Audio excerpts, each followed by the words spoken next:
Olá, estamos aqui com mais um Bate-Papo EBC, que é um espaço que a gente vem convidando pessoas que hoje estão no Rio Content Market, a maior feira de audiovisual da América Latina, para conversar um pouco para a gente sobre políticas do setor, o aquecimento do mercado. Hoje, mais cedo, a gente teve aqui com a gente o Paula Ribeiro, um cineasta recentemente convidado pelo ministro Juca Ferreira para ser secretário do audiovisual.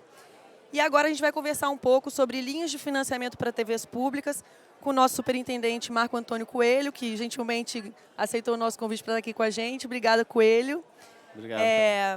E hoje a gente vive, né, Coelho, um momento muito novo no mercado audiovisual, desde 2011, na verdade, com a aprovação da 2485, o mercado se aqueceu muito em função dessa nova demanda que existe hoje para a TV paga, a produção independente está bem aquecida e o Fundo Setorial também recebeu uma injeção de recursos aí bem interessante. Entre as iniciativas que estão acontecendo, é essa nova linha que vai especificamente para TVs públicas. Queria que você contasse para a gente um pouco como é que essa iniciativa surgiu e quais são os seus principais objetivos. Olha, essa iniciativa surge a partir do momento em que você tem duas missões parecidas, tanto a do Fundo Setorial e também a da EBC, que são parecidas na questão. O fundo, tanto o fundo quanto a EBC, precisa trazer conteúdo da produção independente e que seja regionalizado. Conteúdos que fossem regionalizados. O fundo ajuda na montagem da estratégia de política industrial do audiovisual da Ancine, que é tentar produzir audiovisual no país inteiro, mas as últimas experiências que eles tiveram, que está no início, enfim, tem várias linhas nesse sentido de regionalização, mas precisava de uma linha que ajudasse mesmo na questão da regionalização dos recursos e também da produção. E a EBC tem essa característica, como ela é liderança, vanguarda de uma rede que já regionaliza a produção que ela própria faz, né? A distribuição dela mesmo. E a própria parceria com a rede também, né? Então, pois é, que ela montou essa rede nacional de comunicação pública. Então, o fato da EBC ter isso, a Ancine necessitar, dentro da missão da EBC, ter essa exigência que a gente trabalhasse com a produção independente, ter uma porcentagem que é necessária que a gente produza com a produção independente e também tem uma porcentagem de regionalização que a gente ainda não está conseguindo cumprir só agora. Essa linha vem tentar resolver esses dois problemas, tanto do fundo, da Ancine, quanto da EBC. Sim, então é uma ideia que veio ajudar a resolver esses dois problemas. E é um volume de recurso expressivo. E como é que foi dividido esse recurso nas regiões? Então, na verdade, são 60 milhões no total, sendo que a gente, para poder forçar a questão da produção regional, a gente destinou isonomicamente para cada região o mesmo recurso. Então, o Sudeste vai receber 12, mas o Nordeste vai receber 12, o Norte vai receber 12 milhões e o Sul receber 12 milhões, o Centro-Oeste 12 milhões. Então, cada região tem o seu edital, né? Cada uma região tem o seu edital, são parecidos, alguns editais são iguais para todas, mas tem editais diferentes para cada região, porque aí a gente teve que fazer, onde tinha mais vocação para animação, a gente dava um edital a mais para aquela região. Onde é documentário, entendeu? A gente teve que fazer uma composição. É isso que eu ia te perguntar, tendo realidades tão diferentes no Brasil, né, com uma diversidade tão grande, como é que vocês chegaram a esse formato de edital, as especificações que estão em cada um dos editais? Como é que foi feito esse processo de definição dos critérios, do foco temático? Então, dois aspectos importantes. Nós fizemos uma pesquisa para compatibilizar algumas coisas. Primeiro, o que as grades de programação das emissoras comunitárias, universitárias e educativas culturais, que é o caso da EBC e da sua rede aberta, como é que são distribuídos os conteúdos que são exibidos nessas grades? Qual a tipologia desses conteúdos? Esse era um dado. Juntando isso com o que existe de produção independente brasileira, registrada na Ancine, já capacitada, e o que essa produção está fazendo? Você cruzava a programação com a produção existente e o que já foi apresentado, como se fosse um recenseamento do IBGE, para a gente localizar que tipo de coisa, que tipo de produto que a gente devia entregar para o norte, para o sul e para o centro-oeste e para o sudeste, para que a gente não cometesse muitos erros de pedido, né, de demanda. Então, isso foi uma medida que a gente tomou antes. A segunda medida foi que o resultado do conteúdo dos editais fosse tirado de um seminário de programação, cuja definição da temática foi feita em função do resultado da pesquisa. A pesquisa mostrou que as televisões necessitavam, todas, de muitos produtos que na verdade, financiáveis pelo fundo, que são de documentários, ficção e de animação, que é uma coisa que o fundo só financia esse tipo de produto. E as televisões não produzem isso. E as televisões não produzem. Então, ao constatar isso, o seminário foi feito em cima dessas três tipologias. E aí foi convocado todas as televisões, os programadores que estão participando da linha, cerca de 200 televisões que participam disso, entre universitárias e comunitárias e educativas e culturais, né? Não são todas existentes, são as que aderiram, tá certo? Porque isso é uma adesão ao fundo. E essas televisões ouviram e durante 3 dias, 2 dias, na verdade, discutiram com intelectuais e programadores de televisão ideias-força para os públicos infantil, jovem e adulto. De tudo que existe hoje, o que está faltando para esse público? Entendi. Então, os intelectuais que nós trouxemos, que falaram especificamente sobre as questões, o que o mundo infantil precisa, o que falta para ele de conteúdo, né? E, ao mesmo tempo, além de ter um intelectual, também tinham programadores ou técnicos que tentavam traduzir aquilo que o intelectual falava com produtos que poderiam ser feitos pelas televisões, ou pela produção independente, na verdade, né?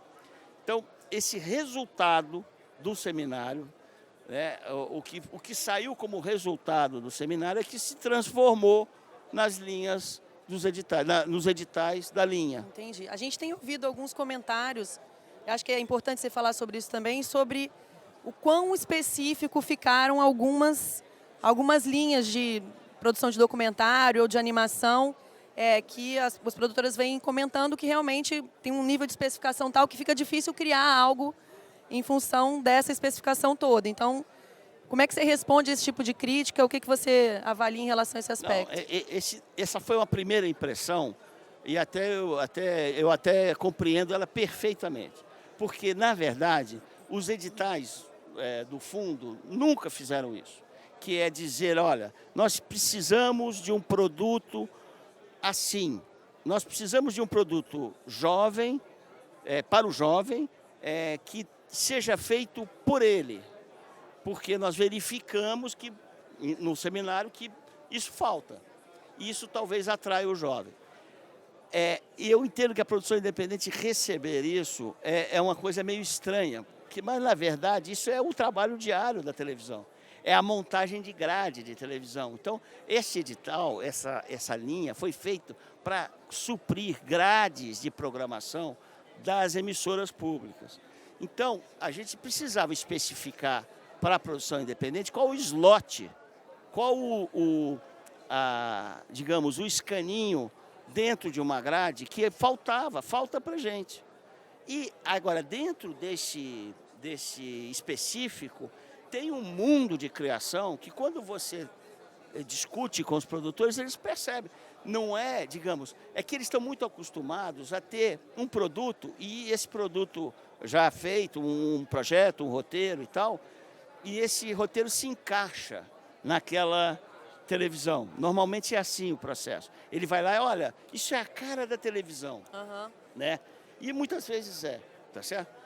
Agora é o contrário. Assim, olha, a cara da programação que a gente quer é essa, assim, mais ou menos. Alguns editais eu reconheço, exageraram um pouco em algumas especificações, 2 ou 3 de todos apresentados.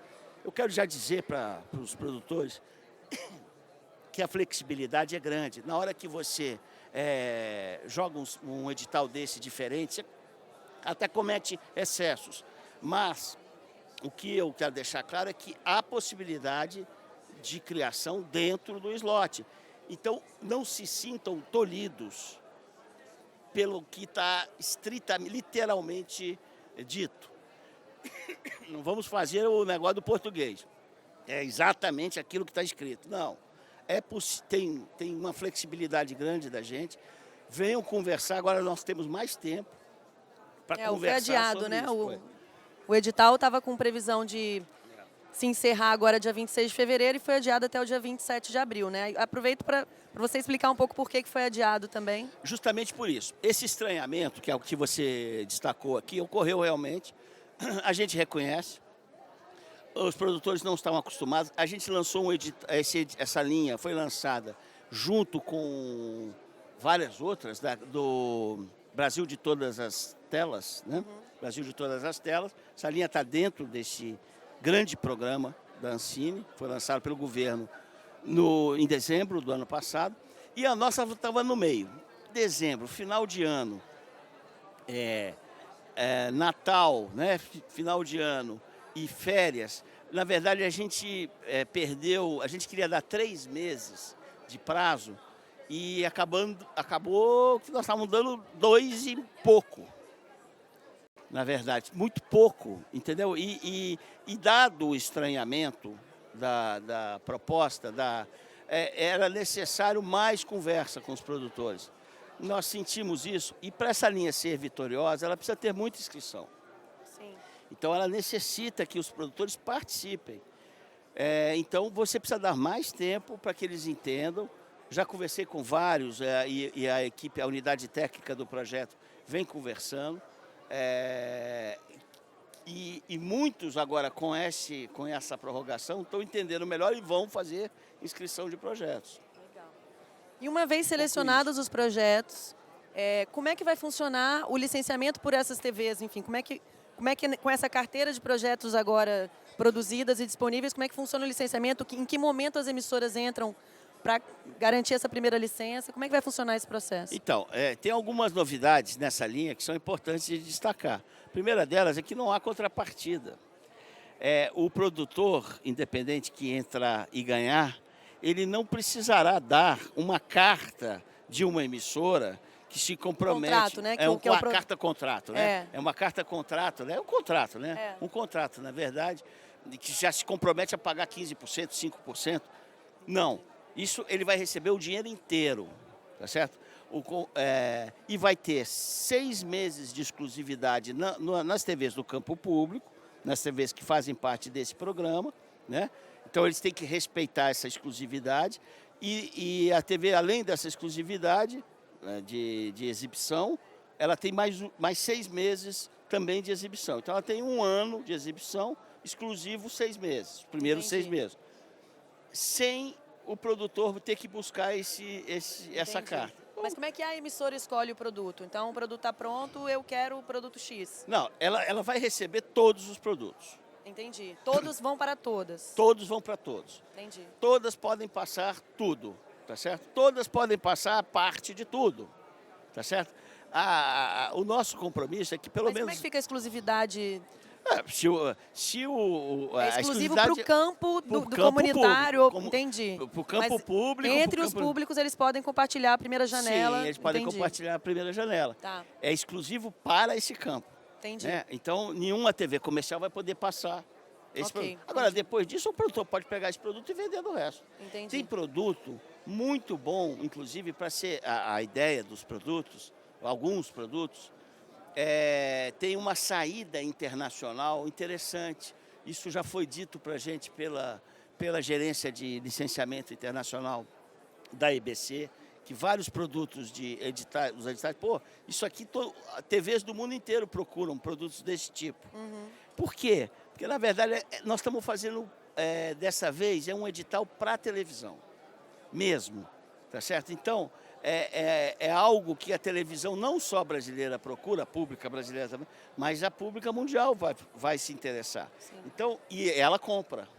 Então, o produtor pode depois revender ou pode se associar a gente para que a gente venda para ele, depois para o mundo, né, através dessa experimentação, até que nós estamos tendo aqui nessa feira, né, de licenciamento de produtos nossos. Sim. A gente pode continuar, já que os produtores estão permitindo que a gente comercialize até produtos que eles têm a maioria dos bens patrimoniais, né?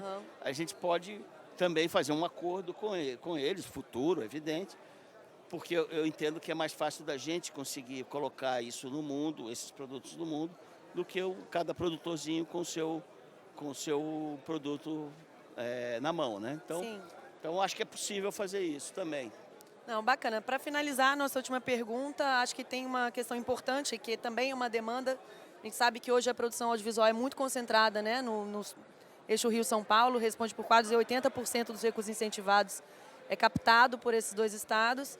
Mas também há uma questão de formação, né, de capacitação, que esses outros estados, digamos assim, que têm menos tradição na produção audiovisual, também vão ter a oportunidade de ter a partir de uma parceria, não vai ter isso? Isso é importante você estar colocando, porque, na verdade, o que as produtoras grandes já estão trabalhando com televisão, principalmente a paga, né? Trabalham com a Globo e estão trabalhando bem agora com a TV paga. O que nós estamos querendo incentivar é a participação desse produtor médio, já registrado na Ancine, tudo direitinho, já com capacidade de pegar um investimento e tal, pararau.